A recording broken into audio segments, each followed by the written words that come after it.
Hello everyone, this is Archana here. Welcome you all to my channel Archana's Math Academy. Let's start with the question 7, example 7 from your textbook. Example 7 is given here. RIC is a rhombus. Okay, यहाँ पे दिया है कि ये rhombus है. Okay, this figure 3.30 from your textbook. Find x, y, z. Justify your findings. जो भी आप फाइंड आउट कर रहे हैं उसको रीजन भी होना चाहिए. ओके तो सबसे पहले यहाँ पे आपको क्लू दिया है कि ये रोम्बस है. तो रोम्बस है माने इसकी प्रॉपर्टीज क्या होती. रोम्बस की पहली प्रॉपर्टी तो है कि ऑल साइड्स आर इक्वल.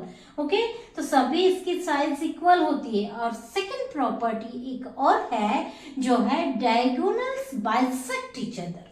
ठीक है तो डायगोनल्स बाइसेक्ट ईच अदर का क्या मीनिंग होता है कि सपोज हम ये सी आर ये डायगोनल पकड़ते हैं तो ये सी आर जो है ये इंटरसेक्टिंग पॉइंट के कारण सी ओ एंड ओ आर ये इक्वल पार्ट्स में डिवाइड हो रहा है. ये दो इक्वल पार्ट्स में डिवाइड हो रहा है. ओके सिमिलरली ये ई आर जो डायगोनल है ये E O and O R ये इक्वल पार्ट में डिवाइड हो रहा है. Got it here. Therefore we will write here. क्या लिखेंगे अगर ये दिया है आपको CO इज इक्वल टू 12 दिया है तो आपको y फाइंड आउट करना है. y माने है आपका OR. आपको OR फाइंड आउट करना है तो ये अगर 12 दिया है तो ये भी हो जाएगा 12. Is it.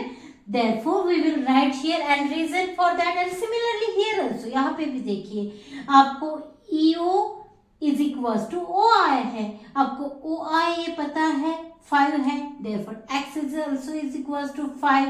तो यहाँ पे हम डायरेक्टली लिखते हैं. अभी क्या लिखेंगे हम यहाँ पे C O is equal to which one O are.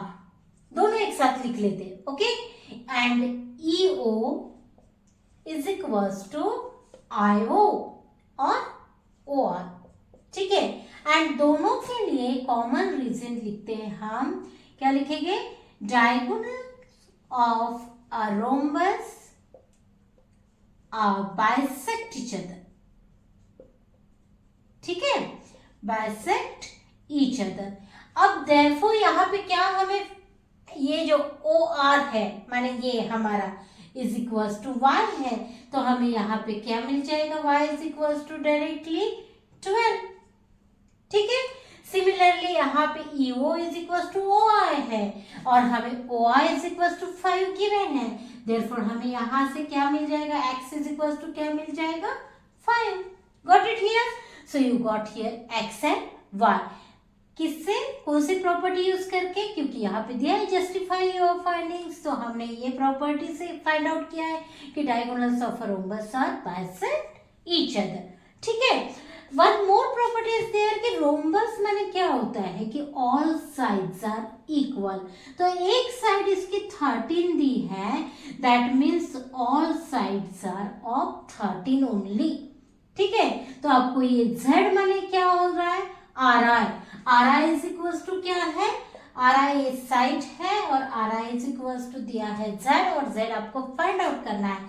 तो अगर ये ER13 दिया है तो ये z भी कितना हो जाएगा. Therefore z is equal to कितना हो जाएगा 13.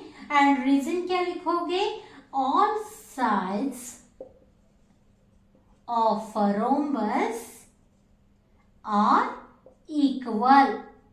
सभी साइज इक्वल लेंथ की होती है. ठीक है therefore z is equal to 13. Okay now come to the next sum. Now see 8th example. Here it is given RENT is a rectangle. RENT this is given rectangle figure 3.35 from your textbook. Its diagonals meet at O. Diagonal जो है यहाँ पे intersect हो रहे हैं at point O. Find x. आपको find out करना है x और यहाँ पे दिया है OR माने ये वाला इतना डिस्टेंस दिया है. OR is equal to 2x plus 4 and OT that means this much distance is given. This is equal to 3x plus 1. Okay now Here hint is given that it is a rectangle. तो सबसे पहले हम diagonal की property use करते हैं। तो diagonal की property ये है कि diagonals of a rectangle equal length की भी होती है और बाइसेक्ट ईच अदर होता है। Bisect diagonals of a rectangle bisect each other माने ये दो इक्वल पार्ट्स में, अगर मान लो आप ये वाला टीई डायगोनल कंसिडर कर रहे हैं तो ये एक पार्ट, ये दोनों पार्ट्स जो है दैट इज टीओ एंड ओई आर इक्वल। माने ये अगर 3x प्लस 1 है तो ये भी हो जाएगा 3x प्लस 1। तो हम यहाँ पे t इज इक्वल टू क्या लिखेंगे, 3x plus 1 plus 3x plus 1 करने की जगह हम लिख सकते हैं कि t इज इक्वल टू, हम लिख सकते हैं कि दो बार हो रहा है दिस प्लस दिस, तो हम लिख सकते हैं ट्वाइस 3x प्लस 1। ठीक है, और यहाँ पे similarly Rn is equal to क्या लिख सकते हैं हम, Rn is equal to twice, क्योंकि ये भी बाइसेक्ट हो रहा है तो ये पार्ट और ये पार्ट सेम है, ये एक पार्ट दिया हुआ है that is 2x plus 4, so we can say Rn is equal to twice 2x plus 4।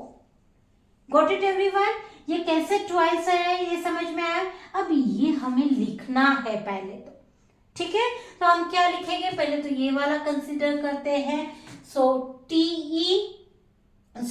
TO is equals to OE and is equals to 3x plus 1, and similarly we will write here RO is equals to ON and is equals to 2x plus 4, and reason for that you will write diagonals of a rectangle bisect each other।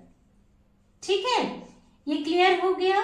अब इसका मतलब क्या है, हमें अगर ये दोनों parts equal है तो हम डायरेक्ट लिख सकते हैं therefore TE is equals to twice 3x plus 1, just now I have written here, okay। Similarly Rn is equals to twice 2x plus 4, okay। ठीक है, अब सेकेंड प्रॉपर्टी है कि ये डायगोनल्स जो है इक्वल लेंथ के होते हैं, okay. So what you will write, TE is equals to Rn, and reason for that, diagonals of a rectangle are equal in length, equal length। ठीक है, therefore T is equals to कितना है, twice 3x plus 1 is equals to Rn is equals to twice 2x plus 4। अब यहाँ पे twice from both sides will cut, so what is left here, 3x plus 1 is equals to 2x plus 4। now what we will do, 2x के एक side में रखते हैं, that is x variable one we will keep to one side and constant हम another side ले जाते हैं। so this 2x is plus, so this side it will be minus 2x, and here is left 4, this plus 1 will go to that side, it will become minus 1। so what is left here, 3x minus 2x, I am writing here, is here only x, okay, is equals to 4 minus 1 is 3, so you got here x is equals to 3, okay। so I hope you understood here question 7 and 8। please like, share and subscribe my channel। thank you for watching।